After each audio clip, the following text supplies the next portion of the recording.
بسم اللہ الرحمن الرحیم۔ اس پہلے حصے کے اندر کار دو جہاں سے اصحاب کے بارے میں جب قرآن مجید نے صحابیوں کی تعریف کی ہے، یہ بات روشن رہے کہ اصحاب پیغمبر کا احترام بہت زیادہ ہے۔ میرے مولا علی نے پورا خطبہ دیا ہے صحابہ کرام کے بارے میں۔ میرے مولا امام سجاد نے ایک مکمل دعا اصحاب پیغمبر کے لیے ارشاد فرمائی ہے۔ امام جعفر صادق کی 25 سے زیادہ حدیثوں کا میں مطالعہ کر چکا ہوں، جس میں اصحاب پیغمبر کی میرے معصوم امام نے تعریف کی ہے۔ تمام ائمہ اہل بیت نے اصحاب پیغمبر کی عظمت کو بیان کیا ہے۔ اصحاب پیغمبر کے بارے میں منفی سوچنا، منفی بات کرنا، یہ کسی شیعہ کی نہیں، کسی مسلمان کی علامت نہیں ہے۔ کوئی شیعہ نہیں ہو سکتا جو صحابہ کا احترام نہ کرتا ہو۔ صحابہ کرام کا مقام بڑا بلند ہے، بڑا عظیم مقام ہے ان کا۔ البتہ چند باتیں بہت واضح اور روشن ہیں۔ انسان کے ساتھ نفس لگا ہوا ہے، انسان کے ساتھ دنیا اور حب دنیا لگی ہوئی ہے، انسان کو مکمل شیطان کے حملات کا سامنا کرنا ہوتا ہے، انسان کے ساتھ مسلسل شیطانی حملات ہوتے ہیں۔ لہذا معیار اور کسوٹی یہ ہے کہ ایمان پر مرا ہو۔ معیار میری اور آپ کی بھی کسوٹی یہی ہے۔ میرا اور آپ کا ماضی ہونا، ماضی کا اچھا ہونا، ماضی تابناک ہونا، ماضی اچھا ہونا، یہ معیار نہیں ہے۔ معیار یہ ہے کہ میرا مستقبل اچھا ہو۔ اور فرمائیں سورہ مبارکہ بقرہ کے اندر ایک عظیم آیت ہے، ارشاد ہو رہا ہے یا ایھا الذین آمنوا اتقوا اللہ حق تقاتہ ولا تموتن الا وانتم مسلمون۔ اے صاحبان ایمان، تقوی کا حق ادا کرو اور خبردار اس دنیا سے نہ جانا مگر یہ کہ مسلمان جانا۔ مسلمان مرنا معیار ہے، مسلمان جینا معیار نہیں ہے۔ بڑے بڑے لوگ گزرے ہیں کہ جو مسلمان زندہ رہے، مگر کارنامہ یہ ہے کہ مسلمان اس دنیا سے جاؤ۔ یہ وہی آیت ہے جو جناب زہرا نے فدق کے مطالبے کے موقع پر مدینے کے دربار میں ارشاد فرمائی تھی، جو فاطمہ کو ناراض کرے وہ مسلمان مرتا نہیں ہے۔ خبردار اس دنیا سے نہ جانا مگر یہ کہ مسلمان جانا۔ تاریخ میں بڑے لوگ گزرے ہیں کہ جن کا ماضی بہت اچھا تھا مگر مستقبل برباد ہو گیا۔ توجہ چاہوں گا، زبیر کوئی چھوٹا نام نہیں ہے، طلحۃ الخیر کوئی چھوٹا نام نہیں ہے۔ ماضی بڑا اچھا تھا، مستقبل خراب ہوا ہے۔ خود عمر ابن سعد جو کربلا کے اس سانحے کا ذمہ دار ہے، جس کے پاس تمام شعبہائے لشکر تھا، جس کے پاس تمام ذمہ داریاں تھے، سعد ابن ابی وقاص، صحابی پیغمبر کا بیٹا، بظاہر اختلاف روایات کی اقرار کے ساتھ تاریخ کی کتابوں میں لکھا ہے کہ امام حسین کے بچپن سے آشنا تھا، بظاہر ہم سن تھا امام حسین کا، جانتا تھا کہ عظمت حسینی کیا ہے۔ عصر عاشور کہا تھا کہ ذوالجناح کو تیر نہ مارو، میں نے نبی کو اس پہ بیٹھے دیکھا ہے۔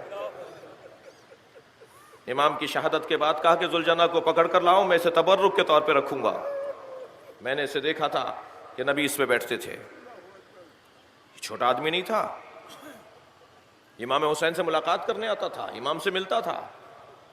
جب حضرت کو معلوم ہوا کہ رے کی حکومت، رے کی گورنری کی خاطر اس نے میرے قتل کے معاہدے پر دستخط کر دیے ہیں کہ ہاں یہ کام میں کروں گا، تو امام نے اسے پیغام بھیجا تھا اور عاشور کے دن اس سے خطاب کے درمیان بھی اسے دہرایا تھا کہ تجھے رے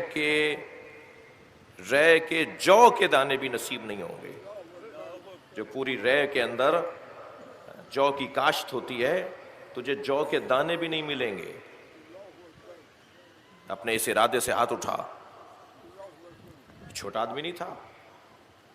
خود عبد الرحمن ابن ملجم، تاریخ اس کی ماضی اس کا بہت تابناک ہے، لیکن آپ نے دیکھا کہ مستقبل برباد ہو گیا، آئندہ خراب ہو گیا۔ کسوٹی کیا ہے، پیمانہ کیا ہے؟ بڑے بڑے لوگوں کا احترام کس بنیاد پر مجھے کرنا ہے، اور کون سی کسوٹی ہے جس کی بنیاد پر مجھے احترام نہیں کرنا ہے؟ مجھے دیکھنا ہے کہ ان کا مستقبل کیسا ہوا، یہ مرے ایمان پر یا نہیں مرے، یہ اس دروازے سے وفادار رہے یا نہیں رہے۔ جب مولا علی کو دیکھتے تھے نا یہ زبیر، تو آنکھوں میں اشک شوق بھر لاتے تھے۔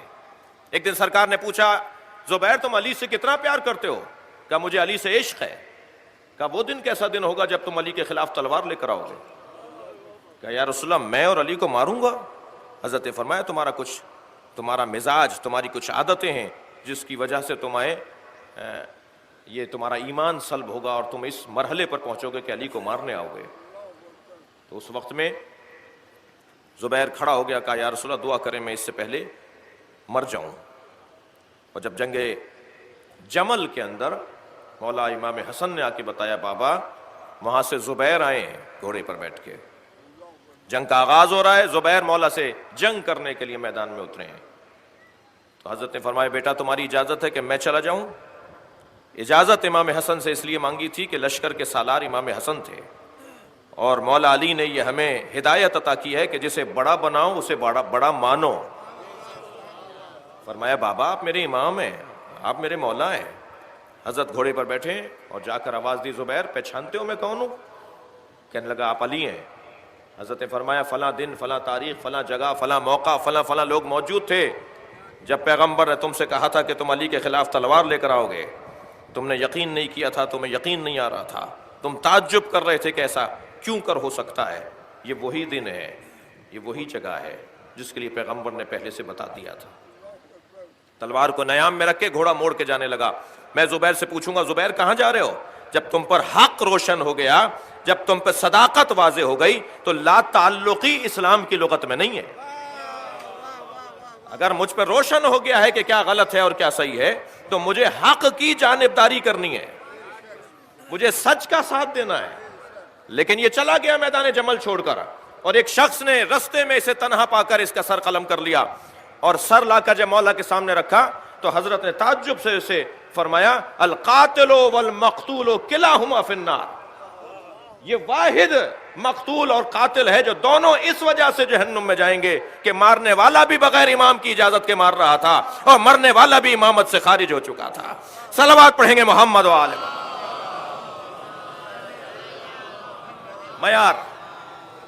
معیار کسوٹی کیا ہے، پیمانہ کیا ہے؟ صحابہ کرام کا احترام کس بنیاد پر ہے؟ میں اپنے عقیدے کا اظہار کر رہا ہوں، میرا حق ہے، میری ذمہ داری بنتی ہے، اس منبر کا فریضہ بنتا ہے کہ ہم اپنے عقائد کا دفاع کریں اور اپنے عقائد کی وضاحت کریں۔ دفاع تو اس صورت میں ہوگا کہ جب دوسرا مرحلہ ہوگا، گویا پہلا مرحلہ تو وضاحت کا مرحلہ ہے۔ میں یہ کہنے میں کوئی عار محسوس نہیں کرتا ہم نے تشیع پہنچائی نہیں ہے، ہم نے شیعت کو ابھی پیش نہیں کیا ہے، ابھی کربلا کا تعارف ہم نہیں کروا پائے، ابھی اہل بیت کی عظمت کو ہم بیان نہیں کر پائے، ہم نے پہنچایا ہی نہیں ہے کہ حسین کیا ہے، ہم نہیں پہنچا پائے کہ کربلا کا فلسفہ کیا ہے، اہل بیت کی عظمت ابھی پہنچی نہیں ہے۔ تو جب تک پہنچے گی نہیں تو کسی پر کیا اعتراض کہ وہ مانتے کیوں نہیں ہیں؟ مجھے پہلے مرحلے کے اوپر اہل بیت کی عظمت اور اہل بیت کے فضائل، مناقب، ان کی حیثیت، ان کی فضیلت عام کرنی ہے، آگے بڑھانی ہے۔ میرے مولا رضا فرماتے ہیں تم ہماری خوبیوں کو بیان کرو، لوگ خود بخود ہماری اتباع کرنے لگیں گے۔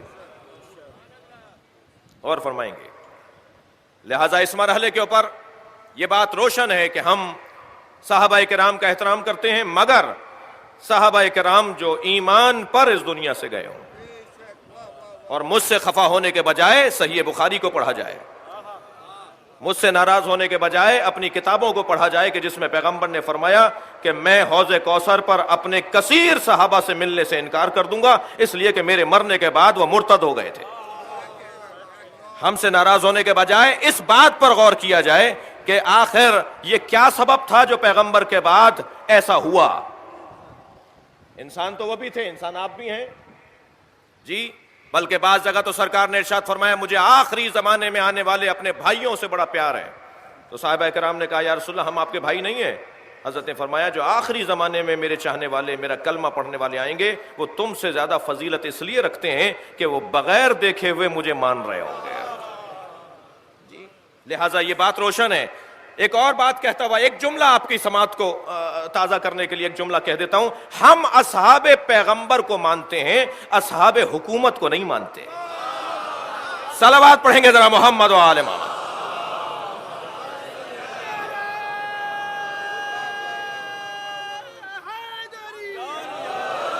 لہذا پیغمبر اکرم کو حکم دیا جا رہا ہے وَلْتَكُن مِّنْكُمْ أُمَّةٌ، تم میں سے کچھ لوگ ایسے رہیں کہ جو یدعون الی الخیر، یہ صحابہ کی تعریف بیان ہو رہی ہے قرآن مجید کے اندر، اصحاب پیغمبر کی تعریف اللہ بیان کر رہا ہے. تم میں سے کچھ لوگ کہ جو خیر کی دعوت دیں، یدعون الی الخیر، جو خیر کی طرف بلائیں، ینہون عن المنکر یامرون بالمعروف اولئک هم المفلحون، یہی لوگ ہیں جو کامیاب رہیں گے، جو برائیوں سے روکتے رہیں گے، جو خوبیوں کی دعوت دیتے رہیں گے. ایک اور مرحلے پر اصحاب پیغمبر صحابہ کرام کی تعریف میں اللہ نے ارشاد فرمایا کنتم خیر امت اخرجت للناس، تم اصحاب پیغمبر، تم صحابہ، تم نبی کے اعوان و انصار اس لیے تمام امتوں سے افضل ہو، کنتم خیر امت اخرجت للناس، اس لیے کہ تمہاری زندگیوں میں لوگوں کی خدمت کا جذبہ ہوتا ہے، تم لوگوں کی خاطر جینا چاہتے ہو. اخرجت للناس تأمرون بالمعروف، لوگوں کو اچھائیوں کی دعوت دیتے ہو، وتنہون عن المنکر، اور برائیوں سے روکتے ہو. تو کیا صفات بیان کی صحابہ پیغمبر کی؟ ایک صفت تو یہ کہ تم لوگوں کی خاطر جیتے ہو، دوسری صفت یہ کہ تم امر بالمعروف کرتے ہو، نہی عن المنکر کرتے ہو. صحابہ کرام نبی مکرم کو تعاون کی ضرورت ہے. سرکار نے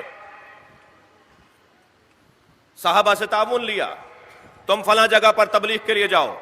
50 سے زیادہ صحابہ کا نام ہے تاریخ اسلام کے اندر جو نبی کی جانب سے مبلغ کے طور پر سرکار کے معین شدہ علاقوں میں روانہ کیے جاتے تھے، اور وہاں پہنچ کر وہ لوگوں کو اسلام کی دعوت دیتے تھے اور لوگوں کو دائرہ اسلام میں داخل کرتے تھے.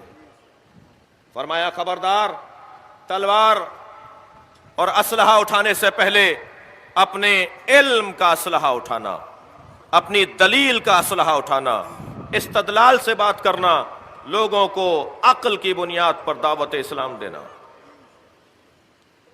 ان 50 مبلغوں میں ایک مبلغ مولا علی ہیں کہ جنہیں یمن بھیجا تھا مولا رسول اللہ نے. یمن پورا علی کے تبلیغ کے نتیجے میں مسلمان ہوا تھا.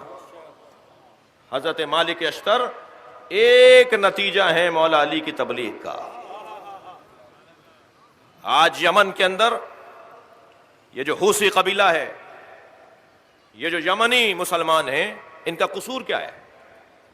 ان کا بڑا قصور یہی ہے کہ یہ بہرحال اگر آپ جیسے اثنا عشری شیعہ نہیں ہیں تو کسی اور جیسے مسلمان بھی نہیں ہیں.